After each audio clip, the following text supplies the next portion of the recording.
जय हिंद दोस्तों। आप सभी का मेरे YouTube चैनल टारगेट इंग्लिश गुरु में स्वागत है। दोस्तों, जैसा कि आप सभी जानते हैं कि हम इंग्लिश ग्रामर के महत्वपूर्ण टॉपिक पार्ट्स ऑफ स्पीच को डिस्कस कर रहे हैं, जिसमें दोस्तों हमने पिछले वीडियोज़ के माध्यम से पार्ट्स ऑफ स्पीच के महत्वपूर्ण टॉपिक प्रीपोजिशंस को डिस्कस किया है, जिसमें दोस्तों हमने जाना प्रपोजिशंस क्या होते हैं और दोस्तों प्रपोजिशंस पर आधारित रूल्स क्या होते हैं।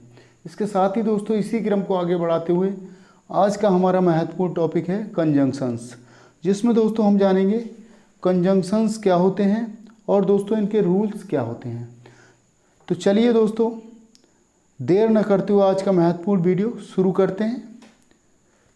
दोस्तों, ये कंजंक्शन पर आधारित क्लास 1 है, जो दोस्तों आपको शुरू से अंत तक अवश्य देखना है, क्योंकि दोस्तों जब हम शुरू से अंत तक किसी वीडियो को देखते हैं तो दोस्तों हमारा कॉन्सेप्ट कंप्लीट हो जाता है। और दोस्तों इसी के साथ ही वीडियो को शुरू करते हैं।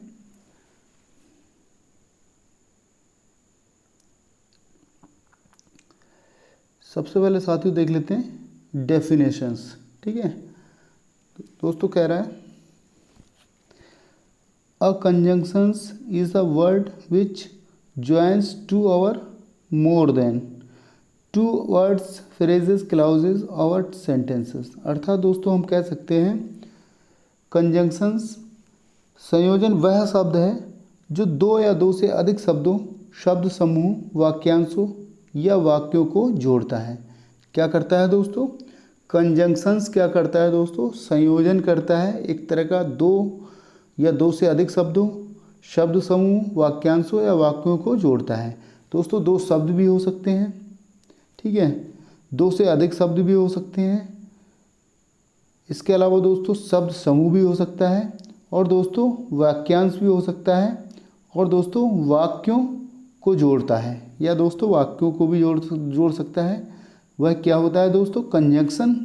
कंजंक्शंस कहलाता है। ठीक है, इसको देख लेंगे साथियों। इसके साथ ही दोस्तों कह रहा है कंजंक्शंस के उचित प्रयोग के लिए आवश्यक ग्रामेटिकल रूल्स होते हैं दोस्तों, वह निम्नलिखित हैं। दोस्तों हमें कंजंक्शंस को समझने के लिए उसके ग्रामेटिकल रूल्स को समझना अत्यंत आवश्यक है, जो दोस्तों नीचे दिए गए हैं। मैं दोस्तों आपको बता दूं कि कंजंक्शंस पर आधारित ग्रामेटिकल रूल्स जो हैं दोस्तों, वह यहाँ पर 19 रूल्स को दिया गया है और दोस्तों आपको 1 बाय 1 करके हर रूल्स को अच्छे से समझना है, ताकि दोस्तों आप एग्जाम्स में अच्छा परफॉर्मेंस कर सकें। ठीक है, आपने यदि इन 19 रूल्स को अच्छे से पढ़ लिया और समझ लिया दोस्तों, तो मैं समझता हूँ कि एग्ज़ाम में किसी भी प्रकार का कोई भी क्वेश्चन आपसे छूटेगा नहीं। तो दोस्तों मैं आशा करता हूँ कि आप इन रूल्स को अच्छे से पढ़ लेंगे और वीडियो को शुरू से अंत तक ज़रूर देखेंगे। तो चलिए दोस्तों शुरू करते हैं ग्रामेटिकल रूल्स को 1 बाय 1 करके। आइए दोस्तों देख लेते हैं। रूल नंबर 1 की बात कर लेते हैं। फर्स्ट यहाँ दिया है साथियों, आल्दो दो के बाद। दोस्तों के बाद हमेशा क्या होता है साथियों? के बाद हमेशा क्या किसका प्रयोग किया जाता है? ईट का प्रयोग किया जाता है या दोस्तों कॉमा का प्रयोग किया जाता है। ठीक है, किसी भी सेंटेंस में दोस्तों आल्दो दिया है और दो दिया है तो उसके बाद साथियों या तो ईट का प्रयोग किया जाएगा या कॉमा का प्रयोग किया जाएगा। ठीक है दोस्तों, अब इस नियम पर आधारित प्रश्न को देख लेते हैं। इसको देख लेते हैं साथियों, एग्जाम्पल्स के माध्यम से इसको समझ लेते हैं। आपको बस इतना याद रखना है, यदि कहीं आल्दो दिया है या दो दिया है तब दोस्तों उसके बाद हमेशा ईट का प्रयोग किया जाता है और दोस्तों या कॉमा का प्रयोग किया जाता है। अब जैसे दोस्तों यहाँ पर दिया है एग्जाम्पल्स में, Aldous he walked fast but he missed the train. ठीक है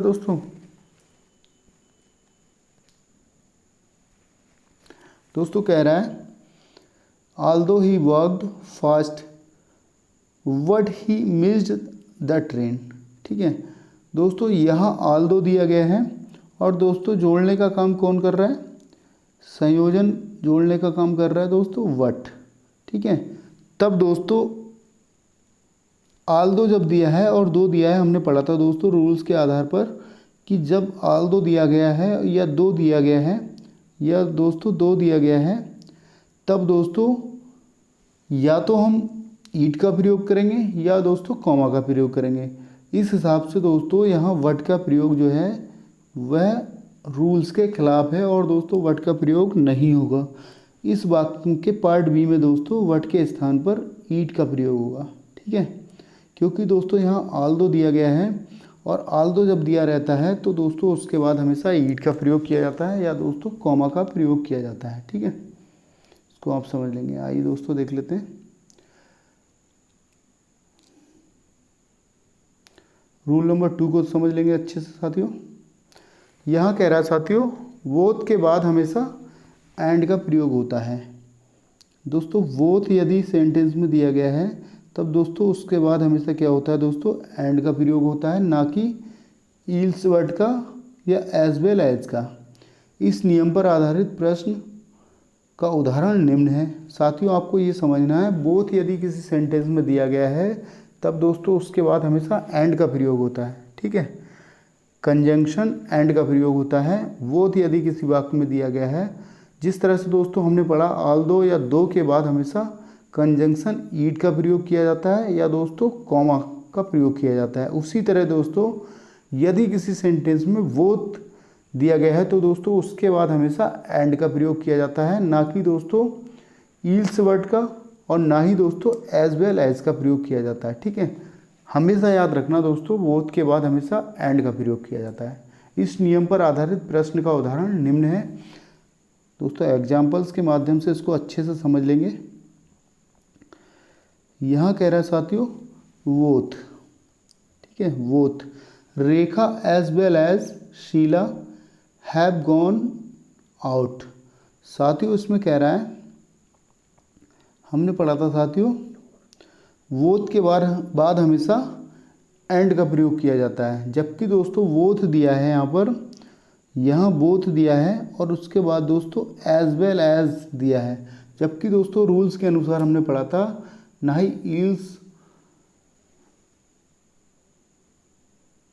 ही दोस्तों ईल्स वर्ड का प्रयोग किया जाता है, ना ही दोस्तों एज वेल एज का प्रयोग किया जाता है, बल्कि दोस्तों यहाँ एंड का प्रयोग किया जाता है। बोथ के बाद हमेशा किसका प्रयोग किया जाता है? एंड का प्रयोग किया जाता है। इसलिए दोस्तों एज वेल एज यहाँ गलत होगा और दोस्तों सही होगा एंड, ठीक है। सही दोस्तों एंड होगा। इसको समझ लेंगे साथियों।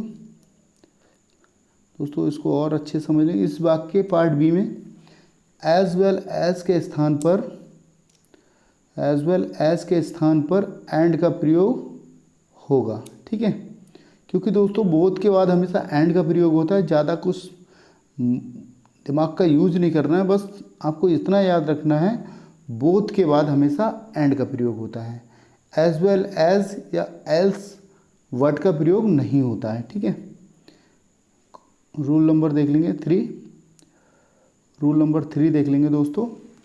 यहाँ दिया है दोस्तों स्कार्सली ऑब्लिक हार्डली के बाद वेन या बिफोर का प्रयोग होता है। क्या होता है दोस्तों?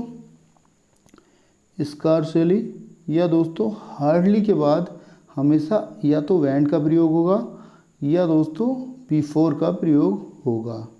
इस नियम पर आधारित प्रश्न का उदाहरण निम्न है। इसको दोस्तों एग्जाम्पल्स के माध्यम से अच्छे से समझ लेंगे। एग्जाम्पल्स के माध्यम से इसको समझ लेते हैं अच्छे से।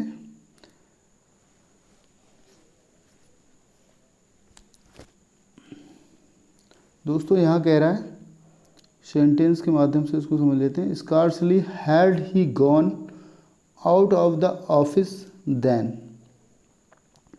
It began to rain no error. साथियों आपको बताना है,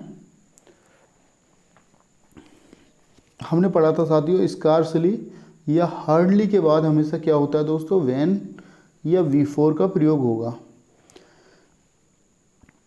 लेकिन दोस्तों सेंटेंस में दिया गया है देन। सेंटेंस में साथियों दिया गया है देन, जो कि गलत है, क्योंकि दोस्तों यहाँ स्कार्सली दिया है और इसके बाद हमेशा क्या होता है दोस्तों? व्हेन या बिफोर का प्रयोग होता है। इस तरह से दोस्तों यहाँ देन का प्रयोग नहीं होगा और देन के स्थान पर दोस्तों या तो व्हेन का प्रयोग होगा या बिफोर का प्रयोग होगा, ठीक है। मैं आपको बता दूं साथियों, एग्ज़ाम्स में इस टाइप के प्रश्नों को दिया जाता है और आपको ABCD उसके पार्ट दिए रहते हैं दोस्तों, उसमें से आपको सही टिक करना होता है। ठीक है, आप इसको अच्छे से समझ लीजिए ताकि दोस्तों एग्जाम्स में किसी तरह की कोई प्रॉब्लम ना हो। आइए साथियों देख लेते हैं क्वेश्चन नंबर, रूल नंबर 4 को देख लेते हैं साथियों। रूल नंबर 4 को देख लेंगे।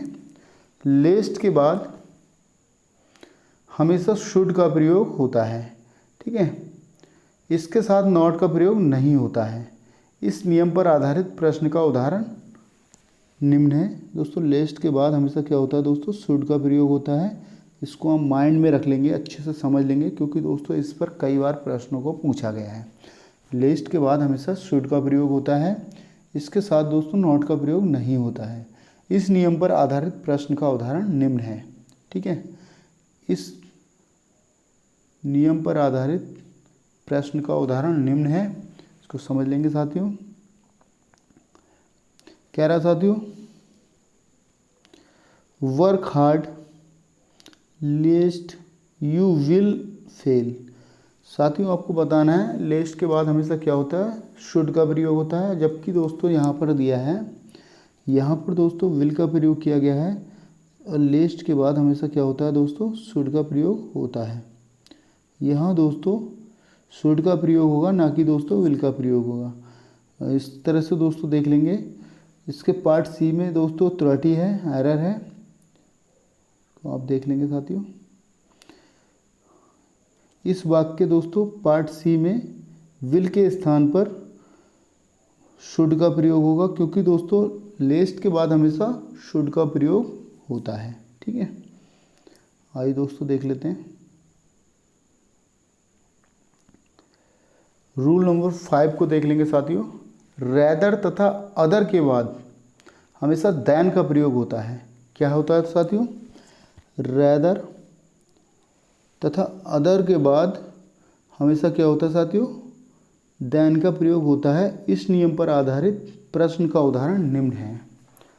साथियों आपको याद रखना है, रैदर तथा अदर के बाद हमेशा कंजंक्शन देन का प्रयोग होता है। ठीक है, कंजंक्शन देन का प्रयोग होता है।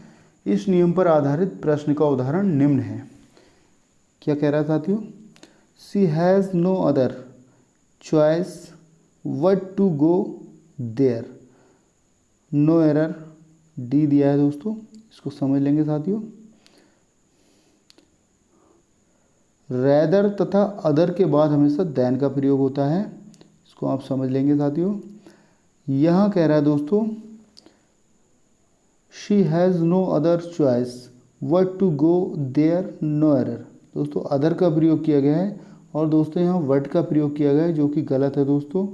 यहाँ वट के स्थान पर साथियों देन का प्रयोग होगा, क्योंकि दोस्तों अदर या अदर दिया है दोस्तों, या रैदर दिया है, उसके बाद हमेशा देन का प्रयोग किया जाता है। आइए साथियों देख लेते हैं क्वेश्चन नंबर देख लेते हैं। इस वाक्य पार्ट सी में वट के स्थान पर देन का प्रयोग होगा, क्योंकि दोस्तों यदि सेंटेंस में रैदर दिया है या दोस्तों अदर दिया है, तब दोस्तों इसके बाद हमेशा क्या होगा दोस्तों, देन का प्रयोग होगा। ठीक है, इसके बाद साथियों देन का प्रयोग होगा, ये आपको समझना है। आइए दोस्तों देख लेते हैं कोई रूल नंबर 6 को देख लेंगे। इसमें कह रहा है साथियों, वेदर के बाद हमेशा और का प्रयोग होता है। दोस्तों प्रपोजिशन और का प्रयोग होता है वेदर के बाद। इस नियम पर आधारित प्रश्न का उदाहरण निम्न है। वेदर के बाद हमेशा दोस्तों और का प्रयोग होता है, कंजंक्शन और का प्रयोग होता है। इस नियम पर आधारित प्रश्न का उदाहरण निम्न है। दिया है साथियों, आई डोंट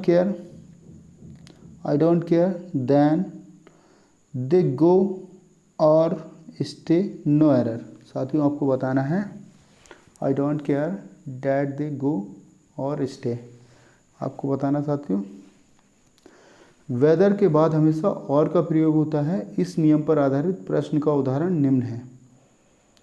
इसमें कह रहा है साथियों, I don't care that they go और स्टे नो एरर।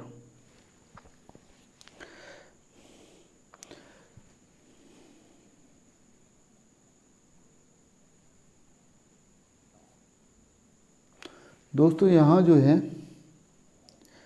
डैट के स्थान पर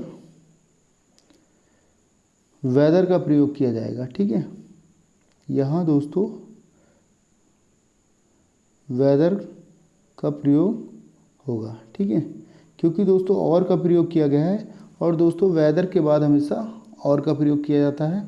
इस तरह दोस्तों इसके पार्ट बी में त्रुटि है, इसको आप समझ लेंगे। दोस्तों इसमें कहा गया है इस वाक्य के पार्ट बी में डैट के स्थान पर वेदर का प्रयोग किया जाएगा, क्योंकि दोस्तों वेदर के बाद हमेशा और का प्रयोग किया जाता है, इसको आप समझ लेंगे।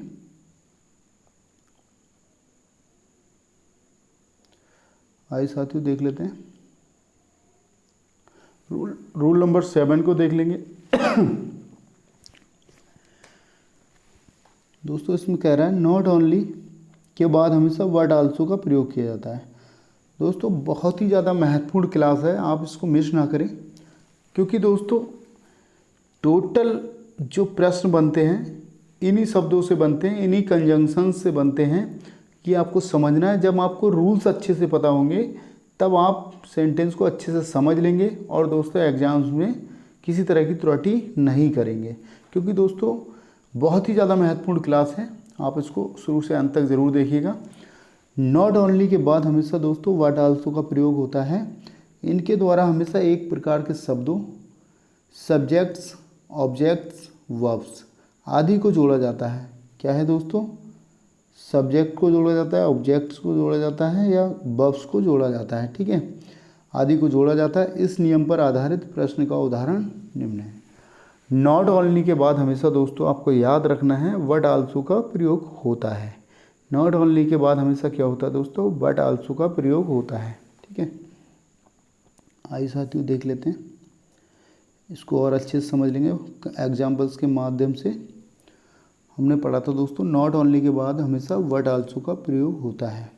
यहाँ कह रहा है दोस्तों he is going to open not only a hospital also an inn no error. साथियों आपको बताना है दोस्तों नॉट ओनली के बाद हमेशा व्हाट आल्सो का प्रयोग होता है। इसमें कह रहा है दोस्तों नॉट ओनली, दोस्तों ये तो क्लियर हो रहा है सेंटेंस में दोस्तों नॉट ओनली का प्रयोग किया गया है। अ हॉस्पिटल आल्सो, दोस्तों आल्सो तो दिया है लेकिन दोस्तों अधूरा है, क्योंकि दोस्तों हमने पढ़ा था दोस्तों नॉट ओनली के बाद हमेशा व्हाट आल्सो का प्रयोग होता है। क्या होता है दोस्तों? नॉट ओनली के बाद हमेशा व्हाट आल्सो का प्रयोग होता है। और दोस्तों यहाँ दोस्तों व्हाट का प्रयोग, इसको पूरा करने के लिए दोस्तों व्हाट का प्रयोग होगा, ठीक है। इसको पूरा करने के लिए साथियों व्हाट का प्रयोग होगा, तब दोस्तों ये सेंटेंस सही होगा। क्योंकि दोस्तों इस वाक्य के पार्ट सी में आल्सो से पहले बट का प्रयोग होगा। क्या होगा दोस्तों? आल्सो से पहले व्हाट का प्रयोग होगा, क्योंकि नॉट ओनली के बाद हमेशा व्हाट आल्सो का प्रयोग होता है। आइए साथियों देख लेते हैं क्वेश्चन नंबर, रूल नंबर 8 को देख लेंगे साथियों। नेदर नॉर तथा ईदर और का प्रयोग होता है। दोस्तों नेदर के साथ हमेशा नॉर का प्रयोग होता है, नीदर के साथ हमेशा नॉर का प्रयोग होता है, ईदर के साथ हमेशा और का प्रयोग होता है, ठीक है। नीदर के साथ हमेशा नॉर का प्रयोग होता है, ईदर के साथ हमेशा और का प्रयोग होता है। इनके द्वारा भी एक ही प्रकार के शब्दों को जोड़ा जाता है। इस नियम पर आधारित प्रश्न का उदाहरण निम्न है, ठीक है। नीदर के साथ हमेशा नॉर का प्रयोग होता है। दोस्तों आपको याद रखना है नीदर के साथ हमेशा नॉर का प्रयोग होता है और ईदर के साथ हमेशा और का प्रयोग होता है, ठीक है। नीदर के साथ हमेशा नॉर, ईदर के साथ हमेशा और, इसको आप समझ लेंगे। आइए साथियों देख लेते हैं। और दोस्तों एक चीज़ और बता दूं, इनके द्वारा भी एक ही प्रकार के शब्दों को जोड़ा जाता है। इस नियम पर आधारित प्रश्न का उदाहरण निम्न है। एग्जाम्पल्स के माध्यम से इसको अच्छे से समझ लेंगे साथियों। The principal has appointed neither him. दोस्तों नीदर हिम, दोस्तों नीदर जो है एक नेगेटिव शब्द है, और दोस्तों नीदर हिम नॉट हेयर। साथियों यहाँ नीदर के बाद हमेशा क्या होता है साथियों, नीदर के बाद हमेशा क्या होता है साथियों, नॉर का प्रयोग किया जाता है। ठीक है, नीदर के बाद हमेशा नॉर का प्रयोग किया जाता है, और दोस्तों ईदर के बाद हमेशा क्या होता है दोस्तों, और का प्रयोग किया जाता है। ठीक है, इसको आप समझ लेंगे। आइए दोस्तों यहाँ दिया है नीदर हिम, और दोस्तों यहाँ नॉट का प्रयोग किया गया, जो कि दोस्तों गलत है। यहाँ दोस्तों नॉर का प्रयोग होगा, ना कि दोस्तों नॉट का, क्योंकि नीदर के साथ हमेशा नॉर का प्रयोग होता है और ईदर के साथ हमेशा और का प्रयोग होता है। इस वाक्य के पार्ट सी में दोस्तों नॉट के स्थान पर नॉर का प्रयोग होगा। ठीक है, तो समझ लेंगे। आइए दोस्तों देख लेते हैं रूल नंबर 9 को देख लेते हैं। यहाँ कह रहा है साथियों, अनटिल का प्रयोग समय जब तक नहीं के लिए तथा अनलेस का प्रयोग शर्त यदि नहीं के लिए होता है। दोस्तों दोनों ही नेगेटिव शब्द हैं, अनटिल और अनलेस दोनों ही दोस्तों नेगेटिव शब्द हैं के लिए होता है। इसके साथ ही दोस्तों देख लेंगे, ये दोस्तों आपको याद रखना है, दोनों ही क्या हैं दोस्तों, नेगेटिव शब्द हैं। क्या है साथियों, दोनों ही नेगेटिव शब्द हैं। इसको दोस्तों आपको याद रखना है। इसके साथ ही दोस्तों कह रहा है अनटिल अनलेस के साथ दोस्तों नॉट का प्रयोग नहीं होता है, क्योंकि दोस्तों दोनों ही नेगेटिव शब्द हैं, इसलिए दोस्तों इनके साथ नॉट का प्रयोग नहीं होता है। इससे संबंधित प्रश्न का उदाहरण निम्न है। दोस्तों बहुत ही ज़्यादा महत्वपूर्ण फैक्ट हैं एग्जाम्स की दृष्टि से, क्योंकि दोस्तों इन्हीं से प्रश्न बनते हैं हमेशा। अनटिल अनलेस के साथ दोस्तों नॉट का प्रयोग नहीं होता है। इससे संबंधित प्रश्न का उदाहरण निम्न है। एग्जाम्पल्स के माध्यम से इसको समझ लेते हैं साथियों। They can not do well unless they do not work hard, no error. दोस्तों हमने पढ़ा रूल्स के अनुसार अनटिल या अनलेस के बाद दोस्तों नॉट का प्रयोग नहीं होता है, लेकिन दोस्तों सेंटेंस के पार्ट सी में नॉट का प्रयोग किया गया है। सेंटेंस के पार्ट सी में दोस्तों नॉट का प्रयोग किया गया है, जो कि दोस्तों गलत है, क्योंकि दोस्तों अनलेस जो है दोस्तों शब्द, या दोस्तों अनटिल जो शब्द है वह अपने आप में ही एक नेगेटिव शब्द है। इसके साथ दोस्तों नॉट का प्रयोग नहीं होता, ना ही अनटिल के साथ नॉट का प्रयोग किया जाता है, ना ही दोस्तों अनलेस के साथ नॉट का प्रयोग किया जाता है, क्योंकि दोस्तों अनटिल या अनलेस अपने आप में स्वयं ही नेगेटिव शब्द है। ठीक है, तो दोस्तों इस वाक्य पार्ट सी में नॉट का प्रयोग गलत है, और दोस्तों नॉट का प्रयोग नहीं होगा। आइए दोस्तों देख लेते हैं एग्जाम्पल्स। रूल नंबर 10 को देख लेंगे साथियों। रूल नंबर 10 को देख लेंगे। सच के बाद सामान्यतः एज का प्रयोग होता है। दोस्तों आपको याद रखना है, सच के बाद हमेशा दोस्तों क्या होता है, एज का प्रयोग होता है। ये आपको याद रखना, सच के बाद हमेशा एज का प्रयोग होता है। यदि किसी सेंटेंस में दोस्तों सच का प्रयोग किया गया है, तब दोस्तों उसके बाद हमेशा एज का प्रयोग किया जाएगा। ठीक है, she is not such a good dancer as we expected. साथियों आपको बताना है दोस्तों, इसमें दिया है सच के बाद एज का प्रयोग किया गया है। ये दोस्तों सही सेंटेंस है, इसको आप देख लेंगे। सच के बाद हमेशा एज का प्रयोग किया जाता है, लेकिन दोस्तों सच के बाद डैट का प्रयोग भी होता है। ये भी दोस्तों आपको समझना है, सच के बाद डैट का प्रयोग भी होता है। क्या कंडीशन है दोस्तों, यदि वाक्य से कारण केस की बात कर रहे हैं, या दोस्तों परिणाम रिजल्ट या इफेक्ट का बोध होता हो। क्या होता हो दोस्तों, या किसी कारण का बोध होता हो, या किसी परिणाम का बोध होता हो, या दोस्तों किसी प्रभाव का बोध होता हो, तब दोस्तों डैट का प्रयोग किया जाता है। ठीक है दोस्तों, सच के बाद एज का प्रयोग तो होता ही है, लेकिन दोस्तों डैट का प्रयोग भी किया जाता है। उसकी दोस्तों कंडीशन ये है, किसी कारण का बोध होता हो, किसी परिणाम का बोध होता हो, किसी इफेक्ट कहने का अर्थ प्रभाव का बोध होता हो। इस नियम पर आधारित दोस्तों प्रश्न का उदाहरण निम्न है, आप इसको देख लेंगे।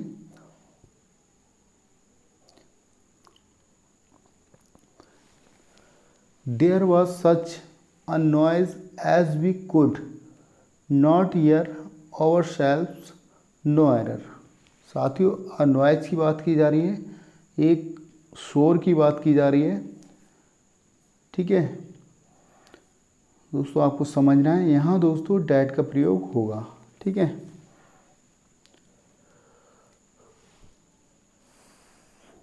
क्योंकि दोस्तों यहाँ इफेक्ट की बात की जा रही है, और दोस्तों जब इफेक्ट की बात की जा रही है तब दोस्तों एच के स्थान पर एच का प्रयोग ना हो करके दोस्तों डैट का प्रयोग किया जाएगा। इस तरह से दोस्तों इस वाक्य के पार्ट बी में एच के स्थान पर डैट का प्रयोग होगा, ठीक है। आइए साथियों देख लेते हैं, रूल नंबर 11 को देख लेंगे साथियों। Because, since, as soon as के बाद हमेशा क्या होता है दोस्तों देयरफॉर, दस आदि का प्रयोग नहीं होता है, ठीक है दोस्तों। सेंटेंस में बिकॉज दिया है, सिंस दिया है, एज दिया है, एज सून एज दिया है, के बाद दोस्तों देयरफॉर या दोस्तों दस आदि का प्रयोग नहीं होता है। इस नियम पर आधारित प्रश्न का उदाहरण निम्न है, ठीक है। इसको समझ लेंगे साथियों, एग्जाम्पल्स के माध्यम से इसको अच्छे समझ लेते हैं।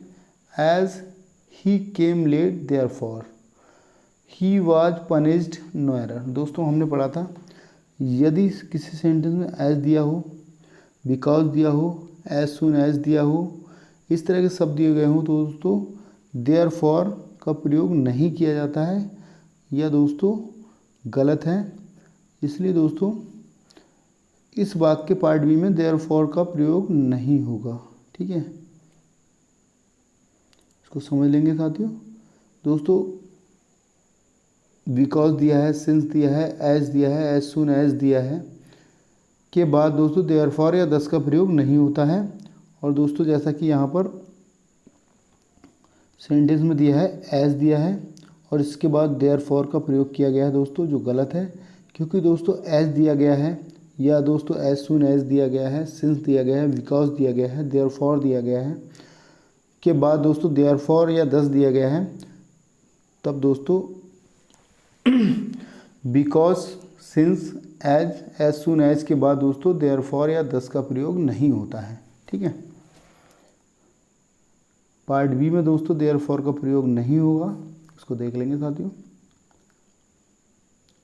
रूल नंबर 12, रूल नंबर 12 को देख लेंगे साथियों।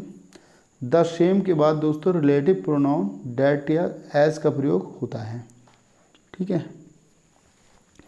हमेशा याद रखें साथियों, द सेम यदि से सेंटेंस में दिया गया है तो दोस्तों उसके बाद रिलेटिव प्रोनाउन डैट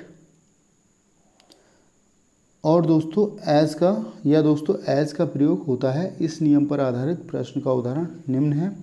दोस्तों यदि किसी सेंटेंस में द सेम दिया गया है तब दोस्तों उसके बाद रिलेटिव प्रोनाउन डैट या एज का प्रयोग होता है।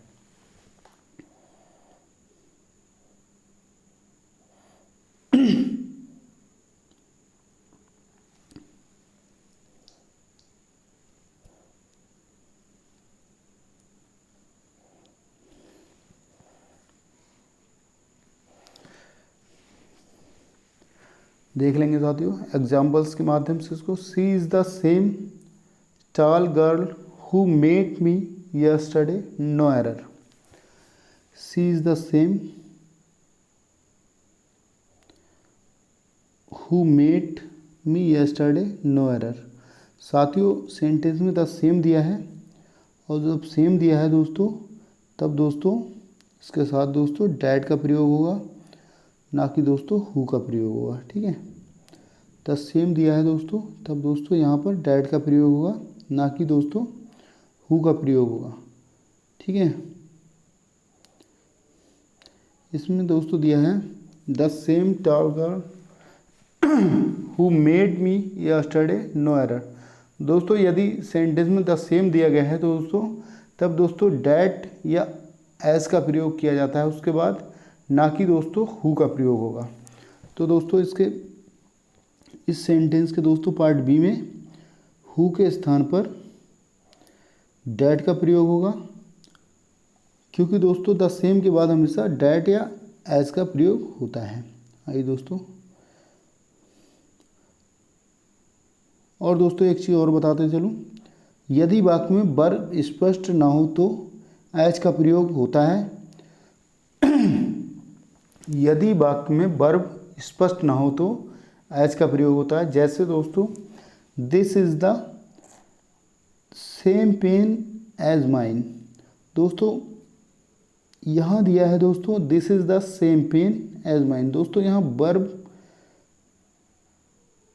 क्लियर नहीं हो पा रही, वर्ब स्पष्ट नहीं हो पा रही है, इसलिए दोस्तों यहाँ एज का प्रयोग किया गया है। ठीक है, इसको भी समझ लेंगे। यदि किसी वाक्य में दोस्तों वर्ब स्पष्ट ना हो तो दोस्तों एज का प्रयोग होता है। बाकी जो वाक्यों में दोस्तों द सेम के बाद डैट का प्रयोग किया जाता है, क्योंकि दोस्तों इस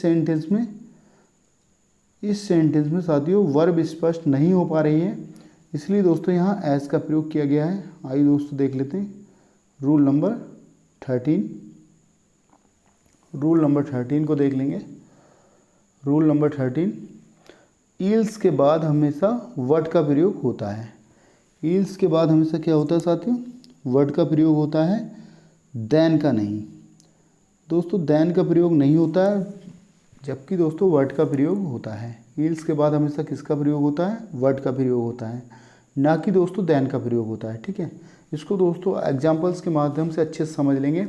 आई वॉन्ट नथिंग ईल्स। ठीक है, I want nothing else but to meet her. साथियों एल्स के बाद हमेशा बट का प्रयोग होता है। यहाँ दोस्तों एल्स के बाद हमेशा बट का प्रयोग होता है, इसलिए दोस्तों यहाँ बट का प्रयोग किया गया है। सेंटेंस सही है। आइए दोस्तों देख लेते हैं रूल नंबर 14 को देख लेंगे साथियों। इसमें कह रहा है दोस्तों सेल्डम और नेवर तथा सेल्डम इफ ईवर का प्रयोग होता है। साथियों कह रहा है इसमें सेल्डम और नेवर तथा सेल्डम इफ ईवर का प्रयोग होता है। सेल्डम के साथ दोस्तों और नेवर, सेल्डम इफ ईवर का प्रयोग होता है। इस नियम पर आधारित प्रश्न का उदाहरण निम्न है।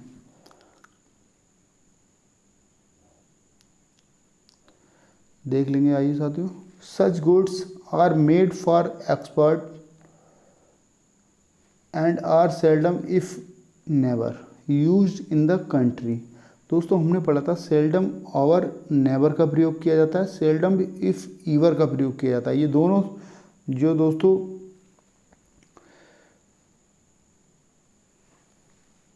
सेल्डम का जो कॉम्बिनेशन है दोस्तों, seldom of never, seldom if ever, इसको आपको याद कर लेना है, क्योंकि दोस्तों अक्सर प्रश्न यहाँ से पूछे जाते हैं।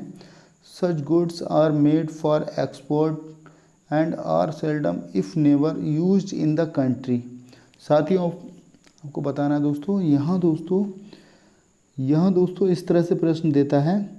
यहाँ दोस्तों इफ़ दिया है, जबकि दोस्तों सेल्डम और नेवर का प्रयोग होना चाहिए, सेल्डम इफ ईवर का प्रयोग होना चाहिए। ठीक है, यहाँ दोस्तों ईवर नहीं दिया है और दोस्तों यहाँ नेवर दिया है। जब नेवर दिया है तो दोस्तों और का प्रयोग होगा।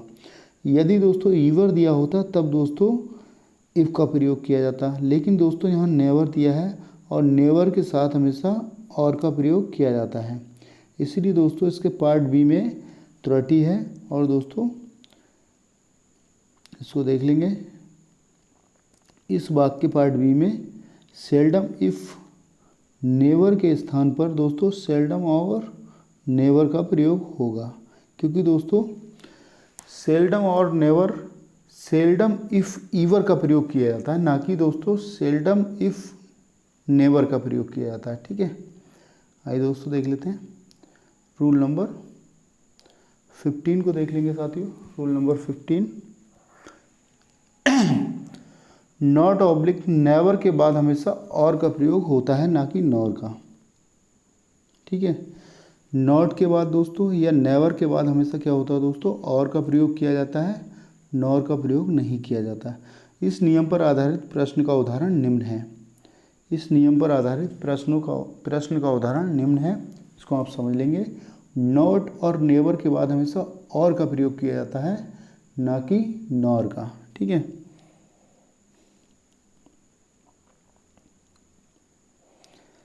इसमें कह रहा साथियों, we have never met her nor written to her. साथियों नेवर जब दिया है या नॉट जब दिया है दोस्तों, तब दोस्तों और का प्रयोग होता है, ना कि दोस्तों नॉर का प्रयोग। ठीक है, इसलिए दोस्तों इसके पार्ट सी में दोस्तों त्रुटि है। इस वाक्य पार्ट सी में दोस्तों नॉर के स्थान पर और का प्रयोग होगा, क्योंकि दोस्तों नेवर या नॉट के बाद हमेशा और का प्रयोग किया जाता है, ना कि दोस्तों नॉर का प्रयोग किया जाता है। ठीक है, आइए देख लेते हैं साथियों।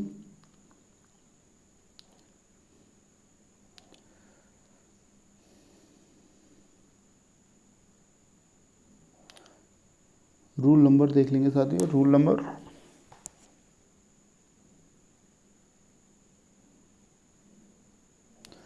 नंबर देख लेंगे साथियों 16। रिलेटिव प्रोनाउन के पहले एंड का प्रयोग नहीं होता है। रिलेटिव प्रोनाउन के पहले दोस्तों एंड का प्रयोग नहीं होता है। रिलेटिव प्रोनाउन के पहले दोस्तों एंड का प्रयोग नहीं होता है। रिलेटिव प्रोनाउन के पहले दोस्तों एंड का प्रयोग नहीं होता है। एग्जाम्पल्स के माध्यम से इसको समझ लेंगे। She a beautiful girl and who is my wife. दोस्तों यहाँ कह रहा है दोस्तों, she a beautiful girl and who is my wife. दोस्तों रिलेटिव प्रोनाउन के पहले एंड का प्रयोग नहीं होता है। दोस्तों हु यहाँ पर दिया है दोस्तों, रिलेटिव प्रोनाउन दिया है दोस्तों, उससे पहले एंड का प्रयोग किया गया है, जो दोस्तों गलत है।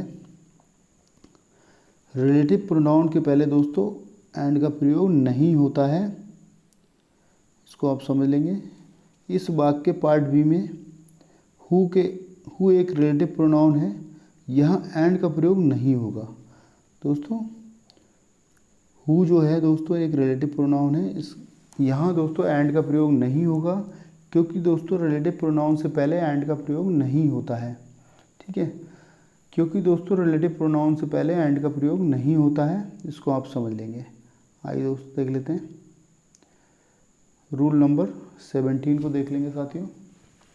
Rule number 17, who, which, what, whom, where आदि इंटेरोगेटिव वर्ड्स के पहले डेट या एज टू आदि का प्रयोग नहीं होता है। क्या होता है दोस्तों, हु दिया गया है, विच दिया गया है, वर्ड दिया गया है, whom दिया गया है, वेयर दिया गया है, आदि इंटेरोगेटिव वर्ड्स के पहले डेट या दोस्तों एज टू आदि का प्रयोग नहीं होता है। ठीक है, एग्जाम्पल्स के माध्यम से इसको समझ लेंगे साथियों। कह रहा है साथियों, she asked him that where he want no error. साथियों इसमें कह रहा है दोस्तों,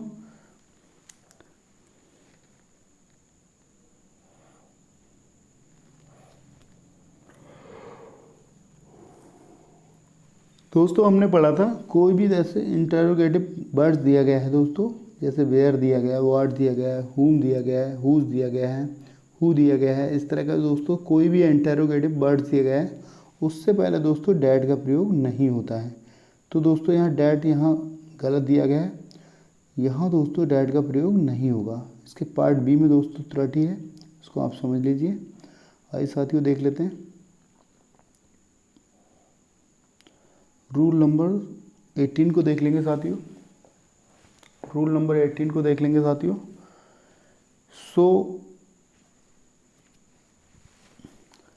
सो खाली स्थान एज का प्रयोग नेगेटिव वाक्य में होता है। साथियों आपको देखना है, यहाँ दोस्तों सो एज का प्रयोग नेगेटिव वाक्य में होता है। ठीक है, जबकि दोस्तों एज का नेगेटिव और अफर्मेटिव दोनों में होता है। एज का प्रयोग दोस्तों नेगेटिव में भी होता है, अफर्मेटिव में भी होता है। ठीक है, इसको एग्जाम्पल्स के माध्यम से समझ लेंगे। सो एज का प्रयोग केवल नेगेटिव में होता है साथियों, एज का प्रयोग नेगेटिव और अफर्मेटिव दोनों में होता है। इसको देख लेंगे साथियों। दोस्तों सेंटेंस के माध्यम से इसको समझ लेते हैं। एग्जाम्पल्स दिया है, ही इज़ नॉट। दोस्तों नॉट का प्रयोग किया गया है, नॉट का प्रयोग किया गया है दोस्तों, और दोस्तों सो एज का प्रयोग किया गया है। इसलिए दोस्तों यहाँ इसका प्रयोग दोस्तों हमने पढ़ा था रूल्स के अनुसार नेगेटिव सेंटेंस में किया जाता है। ठीक है दोस्तों, दिया है ही इज़ नॉट, नेगेटिव दिया है दोस्तों सेंटेंस। और दोस्तों हमने पढ़ा था एज का प्रयोग नेगेटिव और अफर्मेटिव दोनों में किया जाता है। जैसे दोस्तों इसका यहाँ प्रयोग दोस्तों नेगेटिव के रूप में किया गया है। इसी तरह दोस्तों he is as good as Avinash, दोस्तों यहाँ इसका प्रयोग अफर्मेटिव के रूप में किया गया है। दोस्तों एज का प्रयोग नेगेटिव और अफर्मेटिव में किया जाता है, जबकि दोस्तों सो एज का प्रयोग नेगेटिव में किया जाता है। ठीक है दोस्तों, इन कंजंक्शंस को भी अच्छे से आप याद कर लेंगे और समझ लेंगे। सो एज का प्रयोग दोस्तों नेगेटिव में किया जाता है और एज कंजंक्शंस का प्रयोग दोस्तों नेगेटिव और अफर्मेटिव दोनों में किया जाता है। आइए साथियों देख लेते हैं, रूल नंबर 19 को समझ लेंगे अच्छे से। इसमें कह रहा है दोस्तों नो सूनर के बाद हमेशा देन का प्रयोग किया जाता है। दोस्तों आपको याद रखना है, नो सूनर के बाद हमेशा देन का प्रयोग होता है। वेन, देन, वट, डैट आदि का नहीं होता है। ठीक है, ना ही वेन का प्रयोग होता है, ना ही देन का होता है, ना ही वट का होता है, ना ही डैट का होता है, आदि का प्रयोग नहीं होता है। जबकि दोस्तों नो सूनर के बाद हमेशा देन का प्रयोग किया जाता है। ठीक है, इस नियम पर आधारित प्रश्न का उदाहरण निम्न है, इसको समझ लेंगे साथियों। नो सूनर के बाद हमेशा देन का प्रयोग किया जाता है। ठीक है दोस्तों, सेंटेंस में नो सूनर दिया है, had he reached home when she left no error. इस वाक्य के दोस्तों पार्ट सी में व्हेन के स्थान पर देन का प्रयोग होगा, क्योंकि दोस्तों हमने रूल्स के अनुसार पढ़ा था नो सूनर के बाद हमेशा देन का प्रयोग होता है, ना ही दोस्तों व्हेन का प्रयोग होता है, ना ही डैट का प्रयोग होता है, ना ही देन का प्रयोग होता है, ना ही दोस्तों वट का प्रयोग होता है। ठीक है, इस तरह से दोस्तों आप समझ लेंगे। आइए दोस्तों, नो सूनर के बाद हमेशा देन का प्रयोग किया जाता है। ठीक है, ओके दोस्तों, आज के वीडियो में बस इतना ही। वीडियो कैसा लगा साथियों ये कमेंट बॉक्स में ज़रूर बताएं। ये दोस्तों बहुत ही महत्वपूर्ण वीडियो है। कंजंक्शंस पर आधारित दोस्तों हमने 19 रूल्स को पढ़ा, जिसमें दोस्तों हमने जाना कि वे कौन से रूल्स हैं दोस्तों जो कंजंक्शंस को एक दिशा प्रदान करते हैं। और दोस्तों मैं समझता हूँ दोस्तों आपने अच्छे से समझ लिया होगा। इसके साथ ही दोस्तों thanks for watching this video, thank you so much. यदि मेरे यूट्यूब चैनल टारगेट इंग्लिश गुरु को सब्सक्राइब नहीं किया दोस्तों तो अभी सब्सक्राइब करें और दोस्तों बेल आइकन को दबाना ना भूलें, ताकि दोस्तों आपको नोटिफिकेशन के माध्यम से अपलोडेड वीडियो की सूचना मिलती रहे। इसके साथ ही दोस्तों मिलते हैं नेक्स्ट वीडियो में, तब तक के लिए दोस्तों जय हिंद।